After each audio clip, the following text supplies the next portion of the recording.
13. All right, let's talk about this. Doctors have identified a new sleep disorder in kids.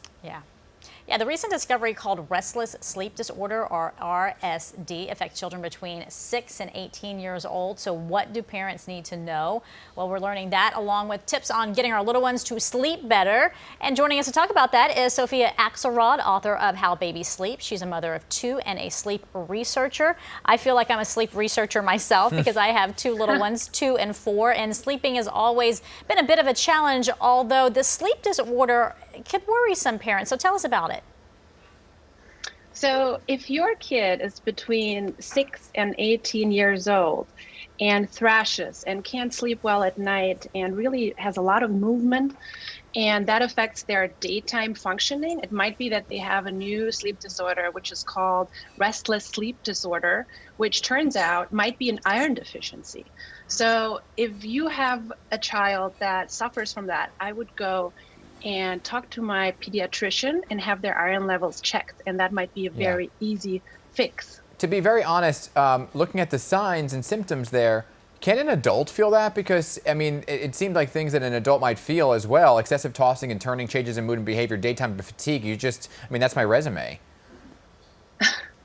Yeah, sleep is a really complex problem. You know, I'm a sleep researcher and we work with animals. It's a little bit easier with them because for humans, there's just so much psychology involved, anxiety, other problems, just worrying, laying in bed and worrying. Those things are hard to fix with, with just iron supplementation. So what about babies and toddlers? I have a 2-year-old who's sleeping great in his big boy bed, but he wakes up maybe once in the middle of the night. He wants water or this or that. How do you kind of break that? So that's the beauty of, sleep science. There's very clear things that determine when we sleep.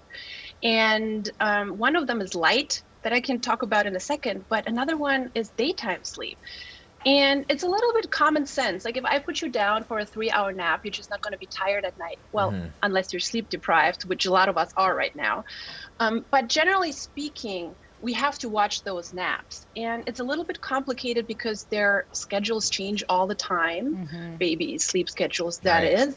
And that's where research can help you, though. People have tracked tens of thousands of babies, so we know exactly how much they should be sleeping at any given age. And that's where my book and my app can help you with. And then, if sleep was fine at night, cut those naps, shorten those naps, and that's a guaranteed way to better sleep at night. So it's all about a schedule then. Get them on a schedule. Yeah, but what is the appropriate time for a nap? I've heard so many different variations of what a nap should be, 20 minutes versus 40 minutes, depending on the age. So what is the appropriate time frame? That's another really cool thing about the things that I've found out. It doesn't really matter. The only thing that really matters is the total amount of sleep. We have a total daily sleep need. You, me, everybody, babies. And that total sleep need consists of daytime sleep plus nighttime sleep. Now, a baby doesn't care when they sleep. They might sleep 12 hours during the day and 3 hours at night. They don't care. And it also doesn't matter physiologically. Same for you. There have been also experiments. So what's the optimal number here then for babies and adults? For total sleep? Yes. It depends. It's a bell curve. For you, it might be 8 hours. For a baby, it might be 12 hours. It depends. For a 1-year-old, it's around 12 hours. For a newborn, it's 20 hours. It changes, and it also depends on the individual, on individuum. But for babies, if your nighttime sleep used to be fine, just shorten the naps, and you'll be good. Tell me real quick about this app and how it kind of helps people. So I've kind of fed into the app all my knowledge as a sleep scientist and all these studies that I've mentioned about tracking babies. So you can just put in your information and your baby's information when you want to get up, how much the baby is sleeping, and the app will tell you what to do. And with the light that you can see right now, the beauty is that there is actually a light that you can turn on that will help you and your child sleep, and that's red light. Any light but red light wakes us up. That's something that science has shown really clearly. And so we made a baby sleep lamp that will help you sleep better. And that's something that nobody has ever heard about. Red light, I did not know. Yeah. Okay.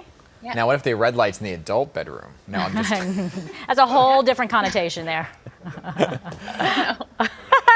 When the red light's on. I do have a question. I do Yeah. have a question. Now, my kids nap for 3 hours a day, and then they sleep amazingly well from 8 p.m. till 7 a.m. Do you think Yeah. do you think some of that has to contribute to the lack of sleep is screen time? Because when I'm on my phone, I'm so restless. Do you think kids that are on iPads all the time, because my kids are never on iPads, so kids that are on iPads, do you think they have a harder time sleeping? Oh, absolutely. That's also something that has been shown very clearly, and it's related to this red light. And there is an easy fix for that. I'm not saying no iPads, no TV, especially right now when we don't have childcare. We need TV, we need iPads, and turn on the blue light filter. Every iPhone now has a night shift mode. Every Android phone that makes the screen a little bit orange, and that's not just a little. That's not a gimmick. This is a really strong cue for our brains, because we have these special cells in the back of our eyes that react to blue light and signal to the brain, it's time to get up. It's not time to sleep. So if you do that at 7 p.m., your child's getting the signal, oh, great, I should be up right now. Cool. All right. Got It's all it. about being educated. Sophia, thank you for sharing your research with us. We really appreciate it. Pleasure. It's been wonderful. Yeah. Dan's going out and buying a red light I right was now. going to say, people are going to drive by Dan's house and see red nothing light. but the red light Red on. light coming out of the window, right? He's already celebrating Halloween, that But man. you think about it, a lot of what she says, I think, could also apply to the yeah, adult world, absolutely. and we'll continue this adults, for conversation sure. elsewhere.